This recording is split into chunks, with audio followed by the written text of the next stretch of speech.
भारत की सबसे बड़ी रियासत हैदराबाद, जिसकी इंग्लैंड और स्कॉटलैंड के कुल इलाके से भी ज्यादा है, इसकी एक विशेष स्थिति यह थी कि राज्य की 90% जनता हिंदू थी, जबकि इसका शासक मुसलमान था। जी हाँ, साल 1911 में उस्मान अली खां हैदराबाद रियासत का निजाम बना और साल 1948 तक सत्ता पर काबिज रहा। आपका बिल्कुल टाइम खराब ना करते हुए आगे बढ़ते हैं, तो प्लीज आप भी आगे बढ़ने से पहले एक छोटा सा लाइक और सब्सक्राइब बटन प्लीज दबा दीजिए। प्रारंभ में पाकिस्तान ने हैदराबाद रियासत को इस भ्रम में रखा कि वह मुसीबत के समय उसका साथ देगा, लिहाजा निजाम ने 3 जून 1947 को एक फरमान जारी कर भारत की आजादी के बाद स्वतंत्र हैदराबाद राज्य की मंशा स्पष्ट कर दी। इतना ही नहीं, निजाम उस्मान अली ने 12 जून को वायसराय लॉर्ड माउंटबेटन को एक तार भेजकर यह घोषणा कर दी कि हैदराबाद रियासत किसी भी हालत में स्वाधीन भारत का हिस्सा नहीं बनेगी।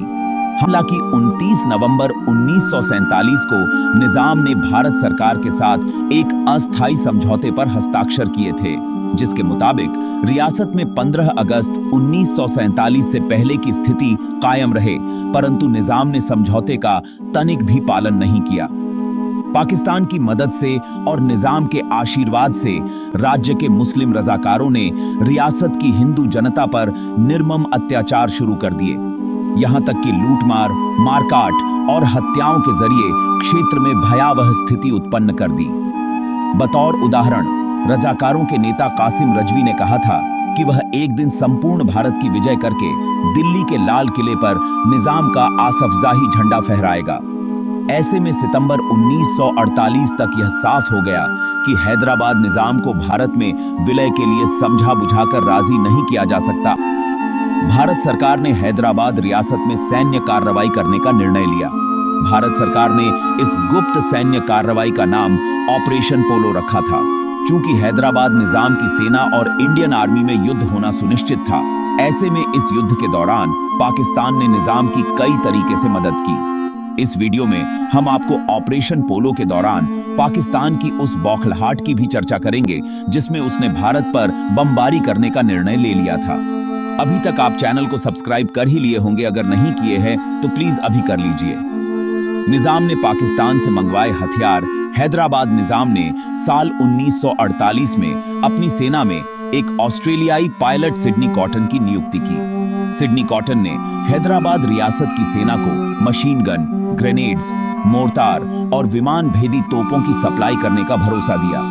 लिहाजा कॉटन ने 5 पुराने लैंकास्टर बमवर्षक विमान खरीदे। सिडनी कॉटन रात के वक्त इन लैंकास्टर विमानों को कराची से उड़ाकर गोवा की वायु सीमा के जरिए बीदर, वारंगल और आदिलाबाद में लैंड कराता था। इन विमान पट्टियों पर तैनात लोग रनवे पर किरोसिन तेल से मशाल जलाते थे ताकि विमान अंधेरे में उतर सकें। हालांकि भारत सरकार को इस बात की जानकारी थी, लेकिन उस समय देश के पास ऐसे विमान नहीं थे जो लैंकास्टर विमानों का सामना कर सकें। ऑस्ट्रेलियाई कंपनी द्वारा हथियार की सप्लाई हैदराबाद निजाम के सेनाध्यक्ष जनरल एल एद्रूस अपनी किताब में लिखता है कि वह हथियारों की तलाश में यूरोप तक गया, लेकिन किसी ने उसे हथियार नहीं बेचा क्योंकि हैदराबाद एक स्वतंत्र देश नहीं था। हालांकि निजाम का एजेंट ऑस्ट्रेलिया के एक तस्कर से हथियार खरीदने में सफल रहा। ऑस्ट्रेलिया की एक कंपनी उन्हें हथियार सप्लाई रही थी। भारत सरकार के गृह मंत्री सरदार वल्लभ भाई पटेल ने भारत के विलय पत्र पर दस्तखत करने के लिए निजाम उस्मान अली खां को 10 सितंबर 1948 को एक अंतिम पत्र लिखा ताकि सैन्य कार्रवाई की जरूरत ना पड़े, लेकिन निजाम अपनी जिद पर अड़ा रहा। आखिरकार सरदार पटेल ने हैदराबाद रियासत में सैनिक कार्रवाई करने का निर्णय लिया। उन्होंने भारतीय सेना के जनरल करियप्पा से पूछा कि हैदराबाद में कार्रवाई के दौरान यदि पाकिस्तान ने सैन्य हस्तक्षेप किया तो क्या इंडियन आर्मी बिना किसी अतिरिक्त मदद के उससे निपट लेगी। ऐसे में जनरल करियप्पा के हामी भरते ही 13 सितंबर 1948 को इंडियन आर्मी के 36,000 जवान हैदराबाद में घुस पड़े। निजाम की सेना के 25,000 सैनिक इंडियन आर्मी के सामने बेबस नजर आए, क्योंकि उनके नक्शे पुराने हो चुके थे तथा पाकिस्तान से मिले हथियार सैनिकों तक नहीं पहुंच पाए थे। युद्ध के दौरान रियासत के रजाकारों ने भारतीय टैंकों पर पत्थरों तथा बर्छों से हमला किया था। दरअसल निजाम की सेना में रजाकारों की संख्या सर्वाधिक थी, लेकिन वे बदमाश थे जो प्रशिक्षित भारतीय सेना के समक्ष मिट्टी की गुड़िया की तरह ढह जाते थे। 5 दिन की सैन्य कार्रवाई के बाद 18 सितंबर 1948 को 4:30 बजे दिन में हैदराबाद रियासत की फौज के commander major general El Edroos ने भारतीय सेना के commander major general JN Chaudhuri के समक्ष आत्मसमर्पण कर दिया। इस युद्ध के दौरान निजाम की सेना के 807 सैनिक, 2727 रजाकार मारे गए और 3364 पकड़े गए। भारतीय सेना के 42 जवानों की मौत हुई थी, जबकि 97 घायल हुए और 24 लापता हो गए। इंडियन आर्मी ने तकरीबन 109 घंटे तक चले इस सैन्य कार्रवाई का नाम ऑपरेशन पोलो रखा था। सिडनी कॉटन की जीवनी लिखने वाले ओमर खालिदी अपनी किताब मेमोयर्स ऑफ सिडनी कॉटन में लिखते हैं कि निजाम मिस्र भागने की योजना बना रहे थे, परंतु हवाई अड्डा पहुंचने से पहले ही भारतीय सैनिकों ने उनके महल पर कब्जा कर लिया। निजाम उस्मान अली खां अपने परिवार सहित महल में सुरक्षित थे। हालांकि निजाम के प्रधानमंत्री लईक अहमद बुर्का पहनकर भाग निकले और बंबई से कराची के लिए फ्लाइट पकड़ने में सफल रहे। वहीं रजाकारों के नेता कासिम रजवी को गिरफ्तार कर लिया गया। आखिरकार निजाम उस्मान अली खां ने एक फरमान जारी कर कहा कि अब से भारत का संविधान हैदराबाद का भी संविधान होगा।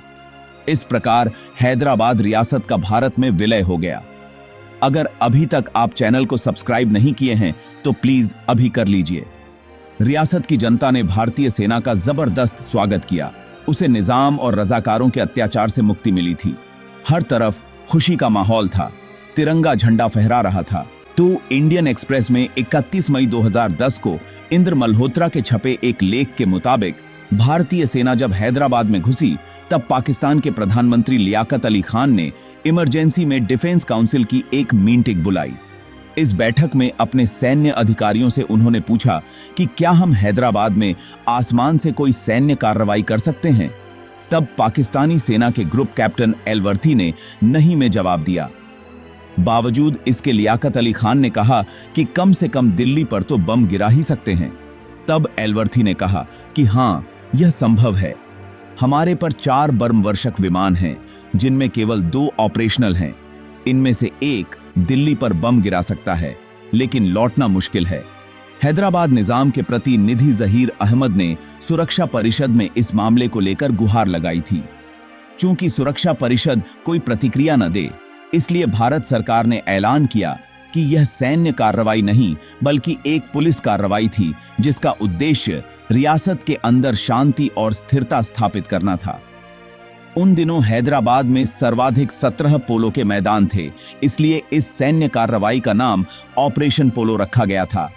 अगर ये वीडियो आपको अच्छी लगी है तो चैनल को लाइक, सब्सक्राइब और शेयर जरूर कर दीजिए। आपका एक सब्सक्राइब हमारे लिए बहुत मायने रखता है। धन्यवाद।